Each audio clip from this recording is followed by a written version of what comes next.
Mesdames, messieurs les vampires, bonjour à toutes et à tous, j'espère que vous allez extrêmement bien. On se retrouve pour la critique de Morbius, deuxième vidéo de la chaîne. Aujourd'hui, la première était la critique du premier épisode de Moon Knight, mais là on va parler de Morbius. Générique directement, let's go. Bon, on va commencer par une partie non spoiler où ça va être assez rapide, mais je vais vous donner mon avis par rapport à ce qui a été dit, la bande-annonce, etc. Globalement, le film, je vous invite à aller le voir tout de même. Malgré peut-être tous les avis qu'il y a de néfastes ou de positifs, je vous invite à aller faire votre propre opinion parce que selon moi, certains ont été extrêmement méchants avec le film. Alors, je suis d'accord avec certains, le film, ce n'est pas le meilleur. C'est pas le meilleur film de super-héros que j'ai vu. En revanche, selon moi, et ça reste mon avis, c'est le meilleur film du Sonyverse. En tout cas, je l'ai préféré à Venom ou Venom 2. Peut-être aussi que pour le personnage de Venom, j'avais beaucoup plus d'attentes que pour le personnage de Morbius, donc ça peut jouer aussi dans la balance. En tout cas, j'ai apprécié globalement le film Morbius, j'ai trouvé qu'il était cool. Point. Il y a du positif, il y a du négatif, on en reviendra dans la partie full spoiler. Selon moi, vous devez aller le voir parce qu'il peut tout de même aider pour la suite du MCU ou du Sonyverse, peu importe comment vous l'appelez, mais en tout cas, il peut aider pour la suite, donc allez le voir. Et puis ça reste un film de super-héros. Et honnêtement, découvrir le personnage de Morbius, je trouve que c'est plutôt stylé. On ne le connaît pas beaucoup, on l'a jamais vu sur grand écran mis à part là, et on l'a jamais vu réellement dans les dessins animés, etc. On l'a déjà vu, mais en tout cas,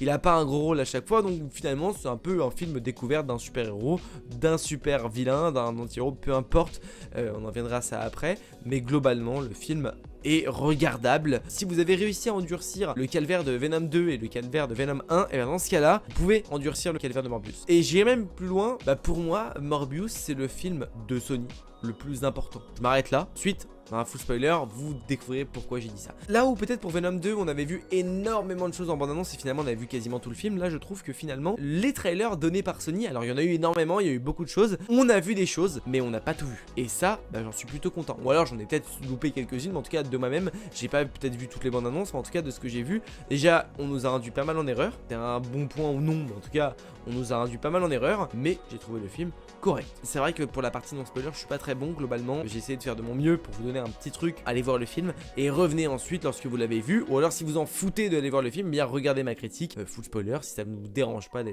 la regarder. On passe à la partie full spoiler. Bon, on passe maintenant à la partie full spoiler. Déjà, non, selon moi, il n'y a pas d'incohérence, en tout cas pas de grosse incohérence concernant le film. J'ai vu beaucoup en parler et je pense que de toute façon, je ferai une vidéo qui arrivera certainement ce week-end, samedi ou vendredi soir, une vidéo qui explique les incohérences de Morbius. Comment expliquer les incohérences? Parce que selon moi, ce ne sont pas des incohérences, ce sont les gens qui se sont fait leurs propres idées sur le sujet. Et pour moi, et j'en suis extrêmement content parce que depuis le début, j'avais raison. Cette vision que j'avais était la bonne. En tout cas, c'est ce qui nous est montré dans Morbius. On en reviendra un petit peu après, on va essayer de revenir globalement dans l'œuvre du film, mais ensuite on parlera des scènes post-crédit. Déjà, chose importante, je trouve que le film n'est pas dégueu, il y a des points négatifs, c'est certain. Pour moi, les points positifs, déjà, c'est Jared Leto, je trouve que Jared Leto, alors je suis pas un grand fan de cet acteur à la base, mais je trouve que là, pour le coup, en tant que Morbius, Michael Morbius, il a vraiment fait le taf, il a un bon jeu d'acteur, il est vraiment bon dans le rôle, et j'apprécie beaucoup le voir dans ce rôle-là. Il manque énormément de choses dans le film pour que ce soit un bon film. Pour moi, je vous l'ai dit, c'est pas un giga bon film, c'est pas un film nul à chier. Pour moi, c'est vraiment l'entre-deux. Il est pas ouf, mais il est pas mauvais. En fait, j'ai été moins déçu par Morbius que par Venom 2 ou Venom 1. Ce qui jouait aussi, c'est que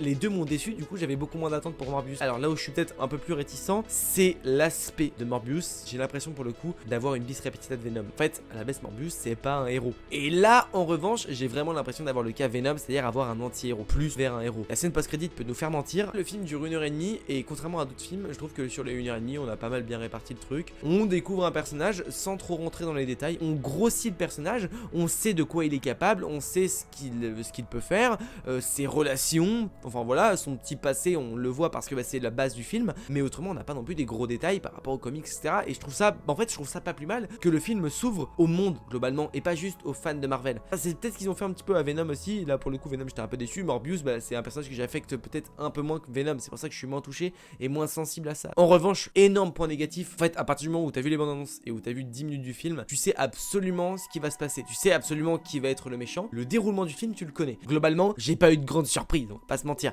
Les 1h30, je les ai pas vus passer, j'ai passé un agréable moment. Gros point négatif, mais alors ça je pense que c'est le plus gros point négatif, je trouve les effets spéciaux de temps en temps immondes. C'est-à-dire que des fois c'est illisible. Le combat final entre Morbius et Milo, lors de l'affrontement final avec toutes les chauves-souris, on ne voit absolument rien, c'est illisible. Parce qu'en fait sur les scènes d'action et d'effets spéciaux de Morbius, les effets de lueur lueurs un peu chelou, téléportation style Diablo dans X-Men, dès qu'il utilise ses pouvoirs, on a ça.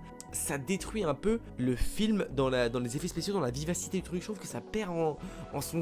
Enfin, ça fait un truc que moi j'apprécie pas. Alors peut-être que d'autres gens apprécient, mais moi ces effets spéciaux là, donnés pour montrer que Morbius utilise ses pouvoirs, j'aime pas du tout. Le côté sonore et tout, avec ses oreilles et tout, ça j'aime bien parce que ça colle, les ultrasons, etc. Mais le côté dès qu'il utilise ses pouvoirs, il est en mode truc chelou, des lueurs, machin. Alors ça, je le comprends pas et vraiment, je suis pas fan du tout. On n'a pas de combat mémorable, on va pas se mentir. De toute façon, quand tu vois le méchant, c'est un Morbius bis. En fait, c'est pas qu'ils sont pas bons, c'est que moi j'aime pas cette façon de faire, cette façon des lueurs, etc. C'est pas mon goût. Après, peut-être c'est le goût des autres, mais moi c'est pas le mien. Vous allez peut-être m'indiquer ou pas, mais le policier Black, je sais plus comment il s'appelle, je crois qu'il joue dans Fast and Furious, mais je sais pas si on n'a pas déjà vu dans Venom 1 ou 2, je crois qu'on l'a déjà vu, mais je suis pas sûr. Il me semblait l'avoir vu quelque part, alors peut-être que j'inverse avec Fast and Furious du coup, ce qui n'a rien à voir, mais j'ai l'impression de l'avoir déjà vu. Enfin bref, j'aime beaucoup le personnage de Martine. On sait à la fin, on comprend qu'elle se transforme en vampire. Globalement, la trame est relativement similaire à celle de Venom, où le méchant, c'est une sorte de Morbius bis, là où dans Venom 1, le méchant, c'était une sorte de Venom bis, donc Riot, c'était éclaté, vraiment éclaté. Ensuite, on va parler des scènes post-génériques. Je suis content des scènes post-génériques. À la fin du film, j'étais en mode, attends, où est l'affiche poster de Tobey Maguire qu'on a eu dans le trailer? Elle n'est nulle part, je ne la vois pas, je ne l'ai pas vue. Donc, on l'a pas eu, en fait, c'était un putain de mindfuck de fou dans le trailer. Et pareil, le Oscorp, where is the Oscorp? En fait, vraiment, c'était deux éléments là qui étaient là pour brouiller les pistes. Genre, ils étaient présents pour dire, mais alors Morbius, dans quel univers il est? Le truc de Keaton, c'est pareil, on l'a pas vu en fait. On n'a pas vu la scène qu'on voit dans le trailer, on ne l'a pas vu. En revanche, on voit Keaton dans la scène post-crédit. Et ça me plaît. Beaucoup ont crié au scandale. Pour moi, il n'y a pas d'incohérence sur ça. Le film se passe maintenant, une confirmation.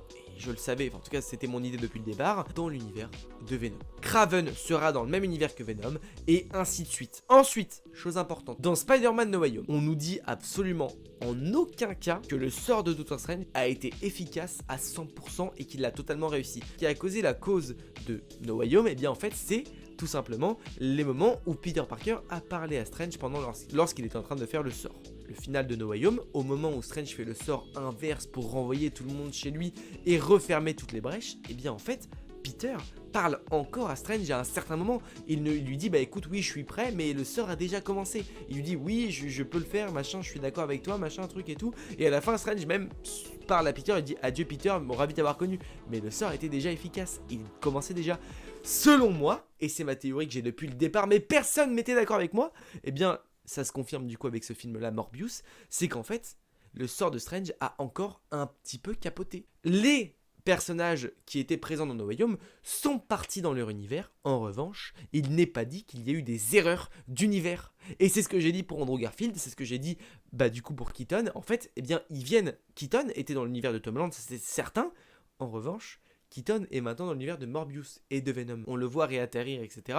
dans une cellule. En fait, juste pour moi, et à la base c'était ça, le sort de Strange n'a pas été efficace à 100%. Il a renvoyé ceux qui connaissaient Peter dans leur univers peut-être, mais ceux qui connaissent Peter Parker dans l'univers dans lequel il est, des méchants potentiellement comme Keaton par exemple, eh bien, il a été envoyé dans un nouvel univers. Il a renvoyé des êtres dans leur univers. Il y a certains ça a fonctionné, d'autres ça n'a pas fonctionné. Et ça a envoyé même des nouveaux êtres, des êtres présents dans le MCU, dans d'autres univers, ceux qui connaissaient Peter Parker. Et Keaton connaissait l'identité de Peter Parker. Et désormais, il est dans un autre univers à cause du fail du second sort de Strange. Et pour moi, c'est pas une incohérence, c'est vraiment crédible parce qu'en fait, à aucun moment on nous a dit que ça a marché à 100% en fait le sort. Autre chose, ça voudrait dire que Andrew Garfield peut totalement être envoyé dans l'univers de Venom ou Tobey Maguire. Et pour moi, Andrew Garfield a été envoyé dans l'univers de Morbius et j'en suis quasiment persuadé. Parce qu'il a été envoyé dans le mauvais univers. Et ça, je l'ai dit depuis tellement de temps que pour moi, Andrew Garfield avait été envoyé dans le mauvais univers et il a été envoyé dans l'univers de Venom. On voit Keaton, donc avec Morbius qu'ils ont fait une alliance, etc.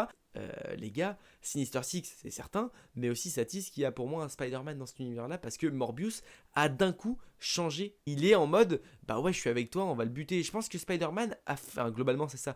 Et je pense que Spider-Man, il y a un Spider-Man qui a voulu arrêter le vautour ou qui a voulu arrêter quelqu'un, et sauf que c'était pas du goût de Morbius, et Morbius s'est rebellé contre Spider-Man. Globalement, le film est plutôt cool, j'ai apprécié. Dites-moi en commentaire vous ce que vous avez pensé du film, si vous l'avez vu, dites-moi ce que vous en avez pensé. Et également, mettez un petit pouce de la vidéo parce que moi ça peut m'aider, ça fait extrêmement plaisir. On peut s'abonner à la chaîne chaîne YouTube si vous n'êtes pas encore abonné. Et rendez-vous bien évidemment samedi ou vendredi soir pour une vidéo un peu plus détaillée sur les explications des incohérences. Donc abonnez-vous, activez la cloche, ça fait extrêmement plaisir les amis. Écoutez, on se retrouve très bientôt pour une prochaine vidéo. N'oubliez pas, mais de grands pouvoirs impliquent de grandes responsabilités. Je vous fais des bisous.